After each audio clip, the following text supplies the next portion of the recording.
الحمد للہ رب العالمین والعاقبۃ للمتقین والصلاة والسلام علی سید المرسلین نبینا محمد وعلی آلہ وصحبہ اجمعین اما بعد۔ محترم معزز ساتھیو،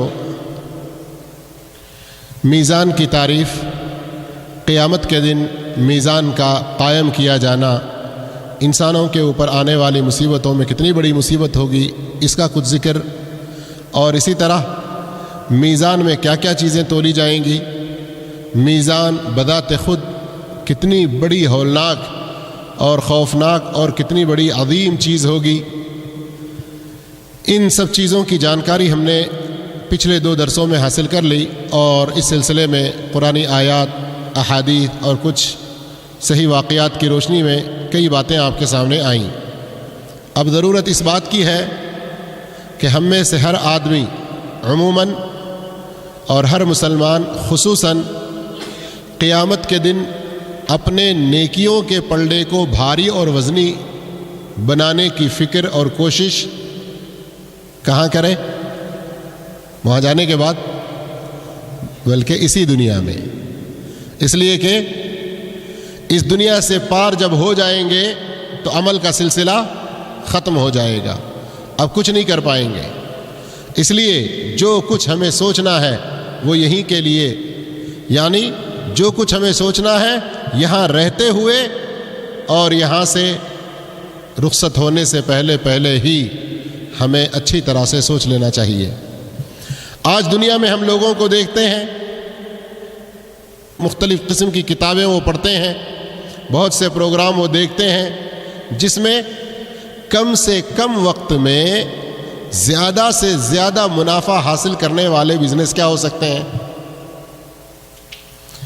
کم سے کم وقت میں ہم تھوڑی سی محنت کے ذریعے بہت زیادہ انکم، آمدنی، ربح، فائدہ، بینفٹ کیسے حاصل کر سکتے ہیں، ان سب چیزوں کی جانکاری حاصل کرنے کے لیے بڑے ہی ہم کوششوں میں لگے رہتے ہیں۔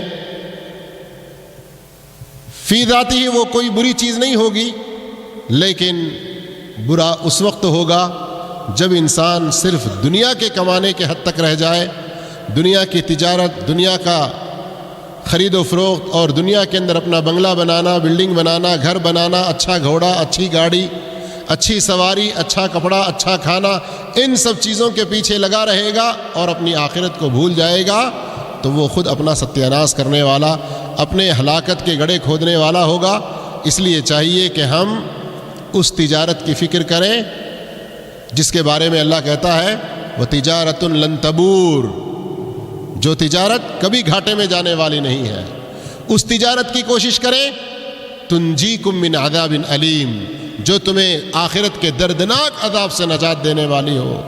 وہ تجارت اللہ رب العالمین کے ساتھ وہ اس طرح ہوگی کہ ہر ایمان کی بلندی اور ترقی کے کام میں آگے بڑھیں، ہر اچھے اور نیک کام میں آگے بڑھیں، اور ہر وہ کام جو ہمارے ایمان کو گھٹا دے، کم کر دیں، اس سے دور رہیں، ہر برے کام سے ہم پیچھے رہنے کی کوشش کریں۔ یہ تو ایک عمومی بات ہے، لیکن اللہ رب العالمین کا ہمارے اوپر بے انتہا کرم، اس کا احسان، اور نبی کریم صلی اللہ علیہ وسلم اپنی امت کے لیے اتنے زیادہ فکر مند ہوتے کہ آپ صلی اللہ علیہ وسلم اپنی امت کے ترازو کے وزنی اور بھاری ہونے کے لیے، نیکیوں کے پلڑے زیادہ ثقیل ہونے کے لیے جو بہتر سے بہتر تعلیمات ہو سکتے آپ نے پہنچا دیے ہیں۔ آگے وہ کیا ہیں نیکیاں، وہ کیا تعلیمات ہیں، آپ کو بتانے سے پہلے انس رضی اللہ تعالیٰ عنہ کی ایک بات بتاتے ہوئے چلوں کہ ایک موقع پر حضرت انس رضی اللہ تعالیٰ عنہ نے اللہ کے رسول صلی اللہ علیہ وسلم سے سوال کیا، اللہ کے نبی صلی اللہ علیہ وسلم قیامت کا دن ہوگا، وہاں کوئی کسی کو یاد تو نہیں کرے گا، میں چاہتا ہوں کہ کل قیامت کے دن آپ کی شفاعت کو پاؤں۔ تو آپ صلی اللہ علیہ وسلم کہتے ہیں کہ انشاءاللہ تم میری شفاعت کو پا جاؤ گے۔ انس رضی اللہ عنہ پوچھتے ہیں کہ اللہ کے رسول صلی اللہ علیہ وسلم کل قیامت کے دن کئی سارے مرحلے ہوں گے، میں کس جگہ آپ کو پاؤں گا، کہاں پر آ کر آپ سے ملوں؟ تو آپ صلی اللہ علیہ وسلم نے حضرت انس رضی اللہ عنہ کو جو جواب دیا اس میں سے ایک جواب یہ بھی تھا کہ 3 جگہوں میں سے ایک جگہ مجھے تم ضرور پالو گے، ان میں سے ایک میزان بھی ہے، ترازو بھی ہے۔ علماء بیان کرتے ہیں کہ اعمال نامے، اعمال خود وہ اعمال کیے ہوئے انسانوں کو تولے جانے کے موقع پر اللہ کے رسول صلی اللہ علیہ وسلم کا وہاں حاضر ہونا، یہ کس لیے؟ تو کئی اہل علم نے یہی کہا آپ صلی اللہ علیہ وسلم کو اس وقت بھی اپنی امت کی فکر ہوگی، اس وقت بھی اپنی امت کی فکر ہوگی۔ وہ نبی جو اپنے لیے اتنی فکر کر گئے ہوں اور ہمارے پلڑے بھاری ہونے کے لیے بہترین تعلیمات دے گئے ہوں، اور ہم اس نبی کی محبت کا دعویٰ تو کریں لیکن ان نیکیوں کو نہ اپنائیں جو ہمارے ترازو کو بھاری کریں، تو یہ محبت میں بے وفائی ہے یا وفاداری؟ تو ہم کیا بنیں گے؟ وفادار بنیں گے۔ ہاں، اب وہ شعر و شاعری کو ذکر کرنے کی ضرورت نہیں ہے، محبت میں وفادار کیسے بننا، کیا بننا۔ میرے بھائیوں، موضوع بڑا اہم ہے۔ وہ نیکیاں جن کے ذریعے ہم اپنے ترازو کو بھاری کریں۔ آگے بڑھنے سے پہلے آخری ایک بات، ترازو جس وقت وہاں قائم ہوگا اور اس میں تولا جائے گا، یہ بھی بڑا اہم نکتہ،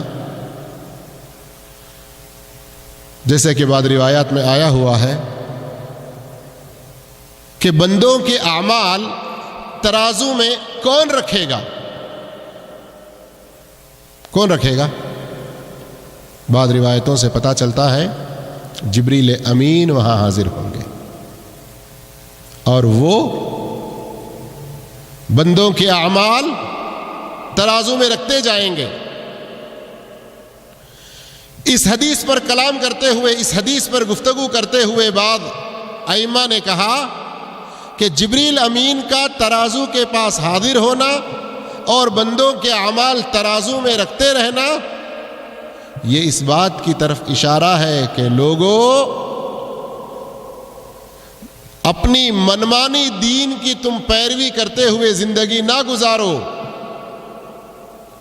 جو دین جبریل امین محمد صلی اللہ علیہ وسلم کے پاس لائے ہیں اس سچے دین کی تابعداری کرو، ورنہ قیامت کے دن اپنے خیال میں، اپنے گمان میں، اپنے زعم کے اعتبار سے بہت ساری نیکیاں سمجھ کر لے آؤ گے، جبریل امین جب اس میں رکھیں گے دیکھیں گے کہ یہ اعمال اس طریقے پر نہیں ہے جیسے میں لے آیا ہوں، تو پھر ان کا کوئی وزن نہیں ہوگا۔ مثال اس کی بعض نے یہ بھی دی، مثال کے طور پر ہر عمل کو لیجئے، لیکن مثال کے طور پر نماز ہے۔ ایک آدمی زندگی بھر نماز پڑھتا رہا لیکن طریقہ وہ نہیں تھا جو نبی صلی اللہ علیہ وسلم نے بتایا، اس لیے کہ نماز کے بارے میں بات مشہور ہے، صحیح حدیث سے ثابت ہے کہ جب نماز فرض ہوئی معراج کی رات کتنے وقت کی؟ 5 وقت کی، تو فوراً صبح ہی میں اگلے دن جبریل امین تشریف لائے، نبی کریم صلی اللہ علیہ وسلم کے ساتھ رہے، 5 نمازیں اس کے شروع وقت میں پڑھ کر بتائیں، پھر اگلے دن 5 نمازیں اس کے آخری وقت میں پڑھ کر بتائیں، اور کہا کہ یہ نماز کے اوقات، یہ نماز کا طریقہ۔ پھر نبی کریم صلی اللہ علیہ وسلم نے اپنی امت کو تعلیم دی۔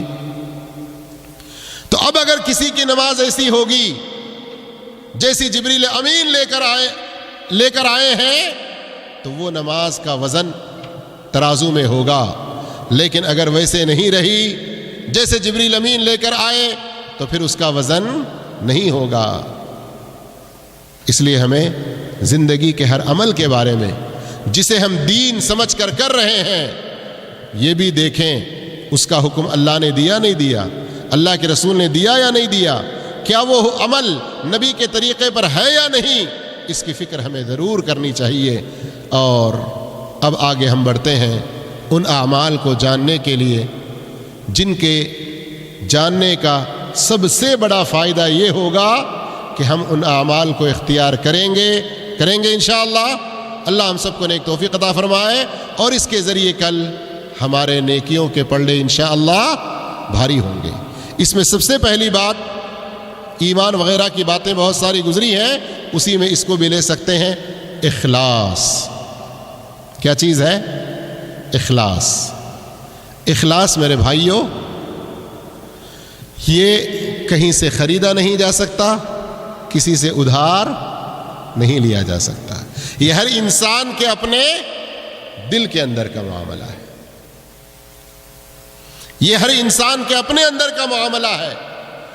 کوئی کام ایک انسان بظاہر کتنا ہی اچھا کر رہا ہو، طریقے کے اعتبار سے بھی وہ بالکل 100% درست ہو، لیکن اس کام کے کرنے کا مقصد کیا ہے، نیت کیا ہے، اس کے اعتبار سے اس کام کا اجر اللہ کے پاس ہوگا۔ اگر خالص اللہ کو راضی کرنے کے لیے ہے، اس کی خوشنودی کے لیے ہے، دنیا کی کوئی شہرت، دنیا میں اپنے نام کا اونچا ہونا، لوگوں میں عزت پانا، دنیا کا کوئی فائدہ حاصل کرنا، اس طرح کی کوئی لالچ نہ ہو، صرف اور صرف اللہ رب العالمین کی رضا مقصود ہو، تو یہ اخلاص، اس کا فائدہ یہ ہوگا کہ جتنا زیادہ اخلاص بڑھے گا اتنا اس عمل کا اجر و ثواب بھی بڑھتا جائے گا۔ جب بڑھتا جائے گا تو ترازو میں وزن ہوگا نہیں ہوگا؟ ضرور ہوگا، ضرور ہوگا۔ ایک آدمی نماز پڑھ رہا ہے،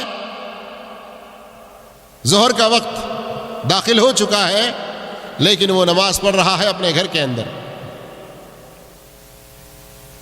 اور ایک آدمی ظہر کی نماز کے وقت میں مسجد میں آ کر جماعت کے ساتھ ادا کر رہا ہے۔ دونوں کے اجر میں فرق ہے نہیں ہے؟ فرق ہے۔ اب دو آدمی آئے ہیں مسجد میں آ کر نماز پڑھ رہے ہیں، ایک آدمی نماز پڑھ رہا ہے خالصتاً اللہ کی رضا کے لیے، کسی نے اس کو کہا نہیں نماز کے لیے، وقت ہو گیا، اذان سنی، اپنا کاروبار بند کیا، سویا تھا تو جاگا، اٹھا، آیا، جماعت میں شامل ہوا، اس کے بغل میں ہی کھڑا ہوا ہے، بالکل ٹھیک طریقے سے پڑھ رہا ہوگا، لیکن اس کے دل میں کیا ہے؟ وہ آ کے نہ جگاتا تو میں آتا نہ تھا، اس کے آ کے بلانے کی وجہ سے مجھے آنا پڑا، ورنہ اب تو مجھے چولہے پہ ہانڈی چڑھانی تھی، کھانا پکانا تھا۔ نماز پڑھ رہا ہے وہ، لیکن اس کے دل میں نیت اللہ کی رضا کے لیے ہے نہیں، تو اجر میں دونوں برابر ہوں گے؟ نہیں ہوں گے۔ ذرا اس حدیث پر توجہ دیجیے، حضرت ابو امامہ باہلی رضی اللہ عنہ کی حدیث ہے، اور اس حدیث کو امام نسائی نے اپنی سنن میں اور امام طبرانی نے معجم کبیر میں ذکر کیا ہے، شیخ البانی رحمہ اللہ نے صحیح الجامع میں حسن کہا۔ نبی کریم صلی اللہ علیہ وسلم کے پاس ایک آدمی آیا اور سوال کیا، ارأیت رجلا غزا یلتمس الاجر والذکر ما لہ؟ اللہ کے نبی صلی اللہ علیہ وسلم، اس آدمی کے بارے میں آپ کا کیا خیال ہے، آپ کیا کہتے ہیں جو اجر و ثواب بھی پانا چاہتا ہے، دنیا میں نیک نامی اور شہرت بھی پانا چاہتا ہے، ان دو ارادوں سے وہ جہاد کر رہا ہے، ان دو ارادوں سے اللہ کے راستے میں لڑائی کے لیے نکلا ہے، کیا ہے اس کے لیے؟ آپ صلی اللہ علیہ وسلم نے فرمایا لا شیء لہ، اسے کوئی نیکی ملنے والی نہیں۔ اس آدمی نے پھر سوال کیا، آپ نے یہی جواب دیا، اس نے تیسری بار سوال کیا، آپ صلی اللہ علیہ وسلم نے تیسری بار یہی جواب دیا، پھر آپ صلی اللہ علیہ وسلم نے فرمایا ان اللہ لا يقبل من العمل الا ما كان له خالصا وابتغي به وجهه، بے شک اللہ تعالی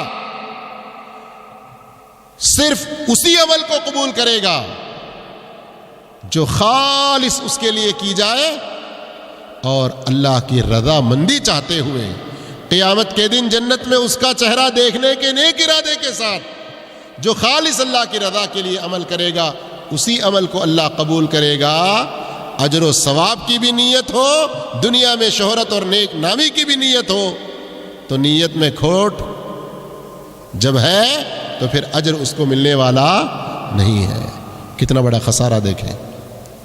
اس لیے عبداللہ ابن المبارک رحمہ اللہ فرمایا کرتے تھے، کسی چھوٹے عمل کو نیت بڑا کر دیتی ہے اور کسی بڑے عمل کو نیت چھوٹا کر دیتی ہے۔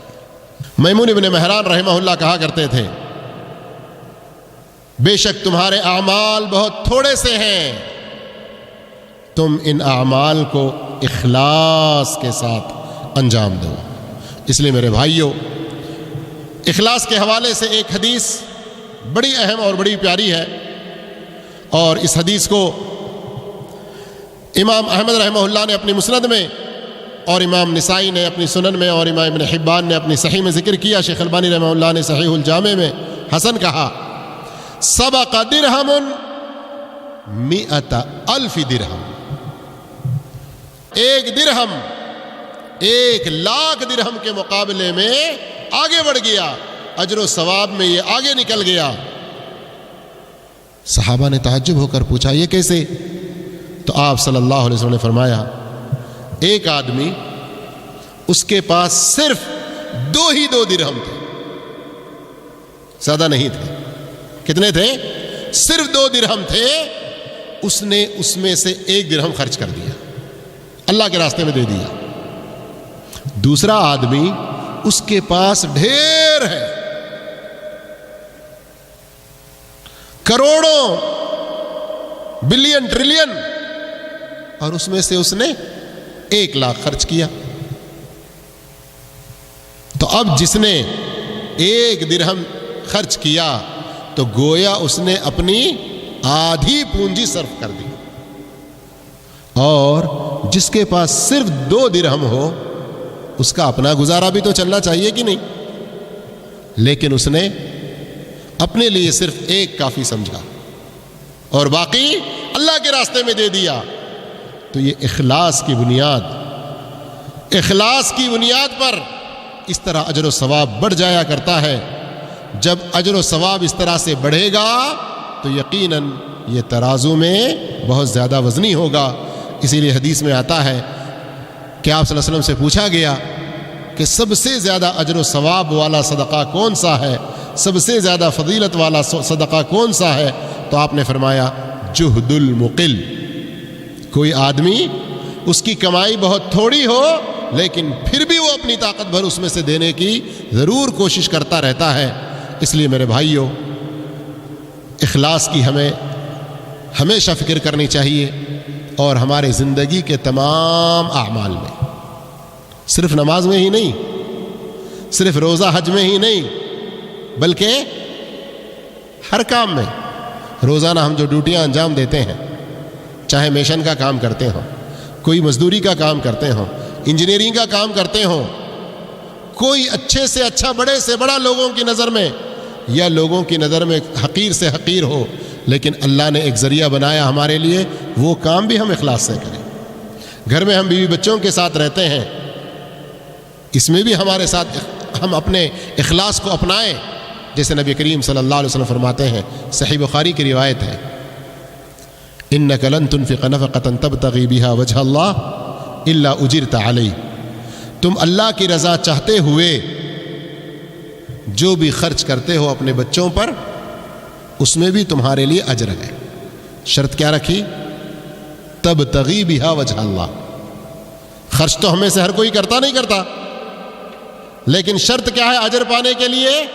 اللہ کی رضا چاہتے ہوئے، اللہ کی رضا چاہتے ہوئے جو خرچ کر رہا ہے، اپنے بیوی، اپنے بچے، اپنے ماں باپ، ان سب پر بھی جو خرچ ہو رہا ہے، یہ اللہ کی رضا چاہتے ہوئے خرچ کرے تو اس پر بھی اجر ہے۔ پھر آگے آپ صلی اللہ علیہ وسلم نے فرمایا، حتی اللقمۃ التی تجعلها فی امرأتک، یہاں تک کہ ایک نوالا تم اپنے بیوی کے منہ میں بھی رکھتے ہو، اس میں بھی تمہارے لیے اجر ہے۔ ارے یہ کیا رومانٹک موڈ میں رہ کے ہم جو کام کرتے ہیں اس میں بھی؟ ہاں، اسلام کی یہی سب سے بڑی خوبی ہے۔ اس لیے عبداللہ ابن مبارک کی بات یاد آ گئی، بعض دفعہ کوئی چھوٹا سا عمل ہوتا ہے لیکن نیت اس کو بڑا کرتی ہے. کبھی انسانوں کی نظر میں کوئی بہت بڑا کام ہوتا ہے لیکن انسان کی نیت کے اندر اخلاص نہیں ہوتا تو وہ کام چھوٹا ہوتا ہے بلکہ اجر و ثواب سے خالی ہوتا ہے. ذرا اس ایک حدیث پر بھی غور کریں, کتنا عجیب اور اللہ کی رحمتیں کن کے اوپر کیسی بے پایاں ہوتی ہیں, غور کریں. آپ صلی اللہ علیہ وسلم نے فرمایا, حضرت ابو سعید خدری رضی اللہ تعالیٰ عنہ کی حدیث ہے, الصلاة فی جماعت تعدل 25 صلاة. جماعت کے ساتھ جو نماز پڑھی جاتی ہے اس کا ثواب اکیلے پڑھنے کے مقابلے میں کتنا زیادہ ہے؟ 25 زیادہ ہے. بعض دوسری روایتوں میں 27 بھی ہے, صحیح ہے. یہاں اس حدیث میں 25 کا ذکر آیا ہے. لیکن اب آگے سنیے, فَإِذَا صَلَّاهَا فِي فَلَاةٍ فَأَتَمَّ رُكُوعَهَا وَسُجُودَهَا بَلَغَتْ 50 صلاة. اگر کوئی آدمی صحرا میں ہو, میدان میں ہو اور وہاں نماز کا وقت ہو گیا اور وہ تنہا ہے, اکیلا ہے, لیکن وہ اکیلا وہاں پر نماز پڑھ رہا ہے. نماز کیسے پڑھ رہا ہے؟ رکوع اور سجدے مکمل طریقے سے کر رہا ہے. تو اس کو کتنا ثواب ملے گا؟ اس کی اس نماز کا ثواب بلغت 50 صلاة, 50 نمازوں کے برابر. اللہ اکبر. غور کیجئے, گھر میں اکیلے پڑھے تو ایک ہی نماز کا ثواب, جماعت میں پڑھیں تو 25. لیکن اگر کہیں چٹیل میدان میں جانا پڑا, کہیں گاؤں سے شہر سے دور اپنی کھیت میں جانا پڑا, بکریوں کو چراتے ہوئے کہیں صحرا میں نکل گئے اور نماز کا وقت ہو گیا, وہاں کوئی جماعت نہیں ہے, لیکن کیسے پڑھ رہا ہے؟ مکمل خشوع و خضوع کے ساتھ, رکوع سجدے پورے کرتے ہوئے. کیوں اس کو 50 نمازوں کا ثواب ملا؟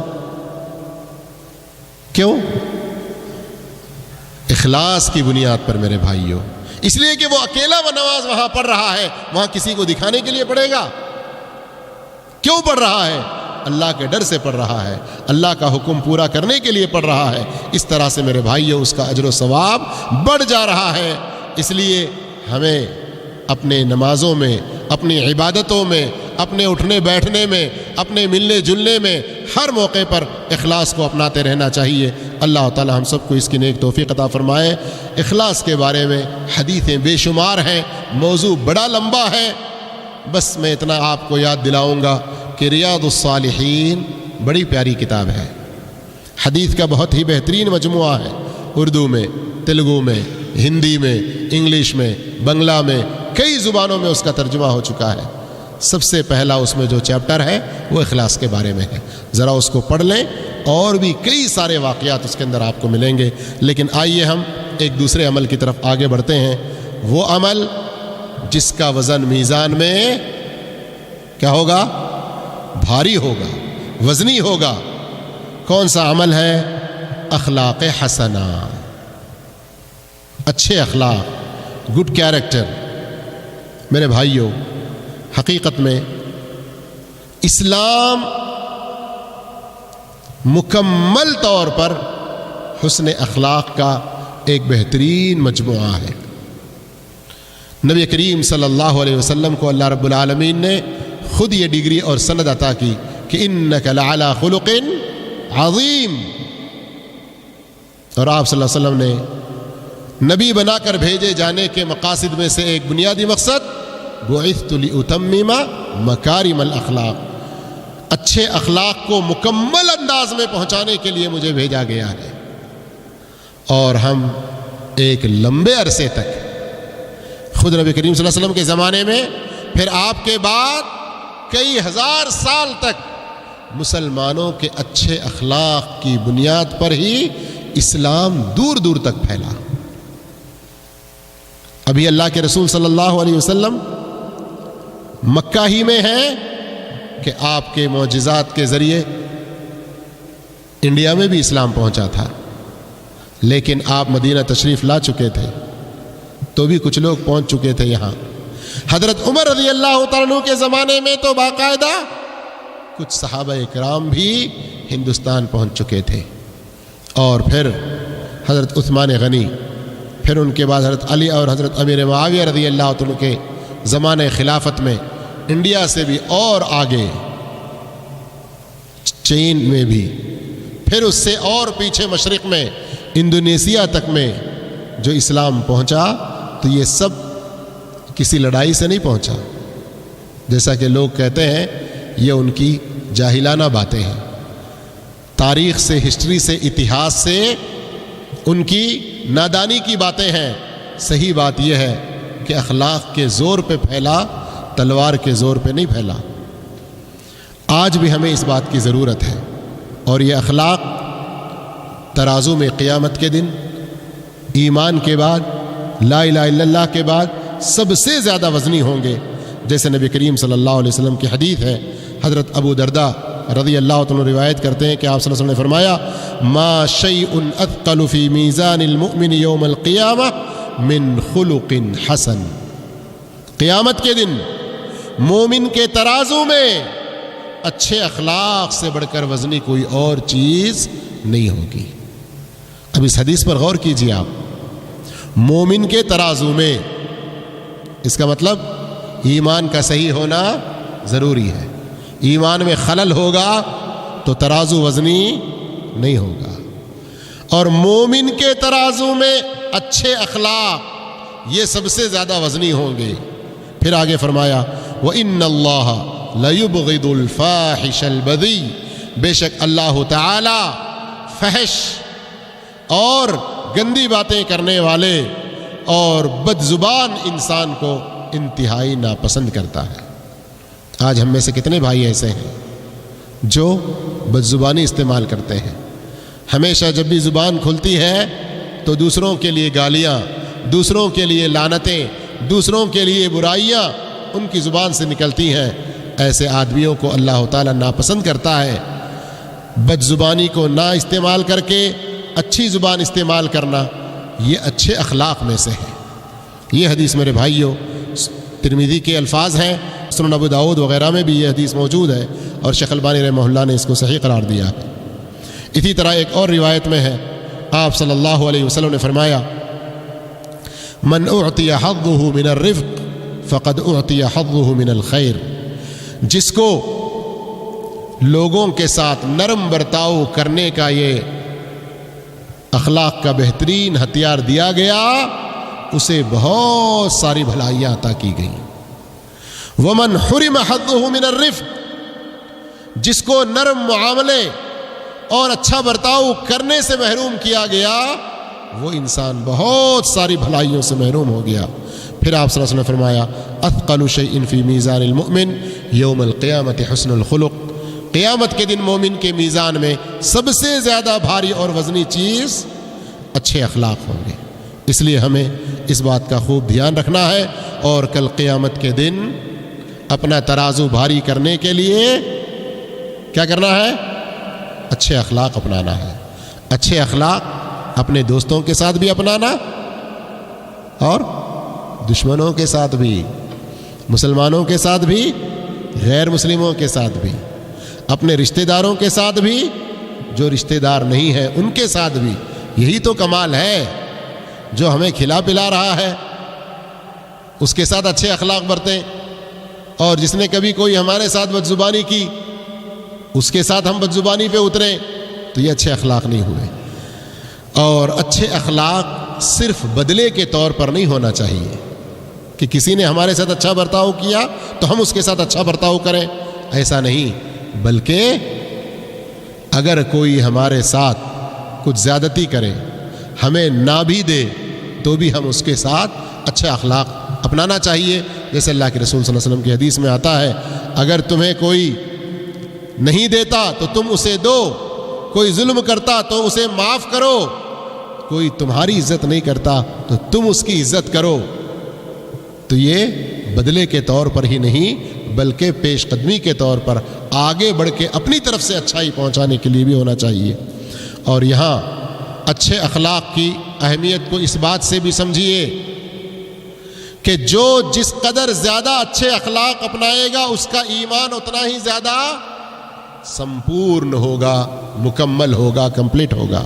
آپ صلی اللہ علیہ وسلم نے فرمایا اکمل المؤمنین ایمانا احسنہم خلقا، ایمان میں، مومنوں میں ایمان کے اعتبار سے سب سے زیادہ کامل انسان وہ ہے جو سب سے زیادہ اچھے اخلاق کو اپنانے والا ہے۔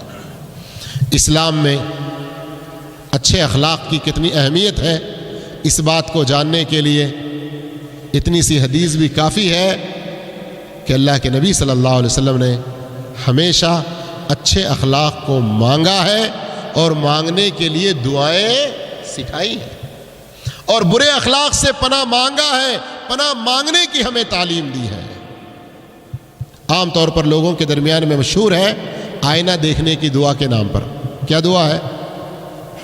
اللہم کما حسنت خلقی فحسن خلقی، یا اللہ جیسے تو نے مجھے بیوٹیفل بنایا، خوبصورت بنایا، بڑا اچھا بنایا، ویسے ہی میرے اخلاق بھی اچھے بنا دے۔ تو اہل علم کی جانکاری کے لیے کہ خاص کر آئینہ دیکھنے کے موقع پر پڑھنے کے حوالے سے یہ جو بات ہے، شیخ البانی رحمہ اللہ اس کو ضعیف قرار دیتے ہیں، لیکن ایک عام دعا کے ناحیے سے جب کبھی بھی پڑھے کوئی حرج کی بات نہیں، یہ صحیح ثابت ہے۔ اور اسی طرح سے نبی کریم صلی اللہ علیہ وسلم کی دعاؤں میں سے ایک پیاری دعا، اے اللہ میں تجھ سے اچھے اخلاق، اچھے اعمال اور نیک خواہشات کا سوال کرتا ہوں، اور برے اخلاق، بری خواہشات اور برے اعمال سے تیری پناہ چاہتا ہوں۔ تو یہ دعا جو اللہ کے رسول صلی اللہ علیہ وسلم نے سکھائی ہے، اس سے بھی اخلاق کی اہمیت کو ہم سمجھنے کی کوشش کریں اور ہم دعا کرتے رہیں ہمیشہ۔ یہاں تک یہ بات ختم ہوئی۔ ایک جملہ معترضہ کے طور پر مجھے بڑا عجیب لگتا ہے، ہم میں سے کتنے سارے بھائی واٹس ایپ وغیرہ، فیس بک وغیرہ استعمال کرتے رہتے ہیں، اور خاص کر ہمارے درس میں آنے والے بھائی بھی بار بار ہم یاد دلاتے رہتے ہیں کہ اگر ہمارے میسیجز کسی کے پاس نہ پہنچتے ہوں تو یاد دلائیں، ہمارا نمبر لے لیں، اپنا نام اور اپنا تعارف مختصر پیش کریں، اور دینی معلومات حاصل کرنے کے لیے ضرور رابطہ رکھتے رہیں۔ کئی درس ایسے ہوتے ہیں جس میں کوئی بہترین دعا سکھائی جاتی ہے، کوئی اچھی دعا کے بارے میں تعلیم دی جاتی ہے، لیکن ہفتہ مہینے گزر جاتے ہیں، پھر کبھی ایسا وقت آتا ہے کہ فلاں اتنے دن پہلے ہم نے ایک دعا سیکھی تھی اس بارے میں، مثال کے طور پر آئینہ دیکھنے کی دعا کیا ہے، تو وہ مہینہ بھر پہلے جتنے آدمی ہاتھ اٹھائے تھے اتنے ہی یا اس سے کم ہاتھ اٹھاتے ہیں، اس سے زیادہ ہاتھ نہیں اٹھا پاتے۔ کیوں؟ اس لیے کہ ہم اپنے واٹس ایپ کو دین سیکھنے کے لیے استعمال نہیں کر رہے ہیں۔ آج آپ نے درس سنا، کچھ دماغ میں باتیں لے کر جائیں، جانے کے بعد میں میسج بھیجیں کہ نصیر بھائی، مل صاحب، آپ نے آج ایک دعا پڑھی تھی اخلاق کے بارے میں، بتانے کیا تھی، ذرا ہمیں وہ بھر کے بھیجیں آواز میں، یا وہ لکھ کر بھیجیں، ہم اس کو یاد کرنا چاہتے ہیں۔ آج آپ نے اپنے بیان میں کہا کہ اللہ کے رسول صلی اللہ علیہ وسلم نے فلاں صحابی کو ایک خوشخبری سنائی اور کہا تم اس پر عمل کرتے رہنا، تو وہ کیا بات تھی؟ میں آیا تو گھر میں بھول گیا، ذرا مجھے بھی یاد دلا دے، ذرا وہ حدیث کہاں ہے، حوالہ لکھ کر بھیجیں۔ اس طرح سے بھیجیے میسیجز، علم سیکھنے کے لیے اس کو استعمال کیجیے۔ آج ایک جگہ بات آئی تو میں کہہ رہا تھا کہ اللہ کے نبی صلی اللہ علیہ وسلم کی ایک حدیث میں آتا ہے، صحیح بخاری مسلم وغیرہ میں، کہ ایک تیر سے 3 آدمی جنت میں جائیں گے۔ ایک تیر سے کتنے آدمی جنت میں جائیں گے؟ 3 آدمی جنت میں جائیں گے۔ میدان جہاد میں وہ تیر استعمال کرنے والا ایک آدمی، دوسرا وہ آدمی جو اس تک تیر پہنچاتا رہتا ہے، تیسرا وہ آدمی جو کارخانے میں بیٹھ کر وہ تیر بنا رہا ہوتا ہے۔ اگر ان تینوں کا مقصد اللہ کے دین کی سربلندی ہو، میرا یہ تیر اللہ کے دین کے لیے استعمال ہو، اس طرح سے ان کی نیک نیتی ہوگی، تو وہاں بنانے والا، وہاں ایک محنت مزدوری کرنے والا بھی ہوگا، کارٹون ڈھو کے لا کے ادھر رکھنے والا بھی ہوگا، لیکن انشاءاللہ وہ بھی اس تیر کے بدلے جنت میں جائے گا. یہ اللہ کے رسول صلی اللہ علیہ وسلم کی اس حدیث سے ہمیں خبر ملتی ہے. تو میں کہتا ہوں کہ یہ واٹس ایپ، یہ فیس بک، یہ ہم جہنم میں جانے کا ذریعہ ہی نہ بنائیں، ان کو جنت میں جانے کا ذریعہ بنا لیں. اس سے ہم صحیح حدیثیں سیکھیں، قرآن کی آیتیں سیکھیں، دعائیں سیکھیں، اپنی عبادتیں سیکھیں، اپنے اخلاق اور اپنے معاملات درست کرنا سیکھیں. اور ان کے ذریعے ہم لوگ کتنی کتنی برائیاں پھیلاتے رہتے ہیں. امام ابن الوضاح نے اپنی مشہور کتاب البدع میں ذکر فرمایا اس حدیث کو، اور یہ حدیث کسی قدر دوسرے الفاظ میں صحیح مسلم شریف اور دوسری کتابوں میں بھی ہے. اللہ کے نبی صلی اللہ علیہ وسلم فرماتے ہیں سَيَكُونُ فِي آخِرِ الزَّمَانِ نَاسٌ مِّنْ أُمَّتِي يُحَدِّثُونَكُمْ بِمَا لَمْ تَسْمَعُوا أَنْتُمْ وَلَا آبَاؤُكُمْ فَإِيَّاكُمْ وَإِيَّاهُمْ.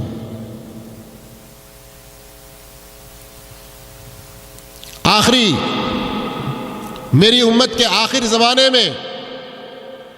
زمانے میں میری امت میں سے کچھ لوگ ایسے ہوں گے جو تمہیں ایسی ایسی حدیثیں بیان کریں گے جنہیں تم نے اور تمہارے باپ داداؤں نے کبھی نہ سنا ہوگا.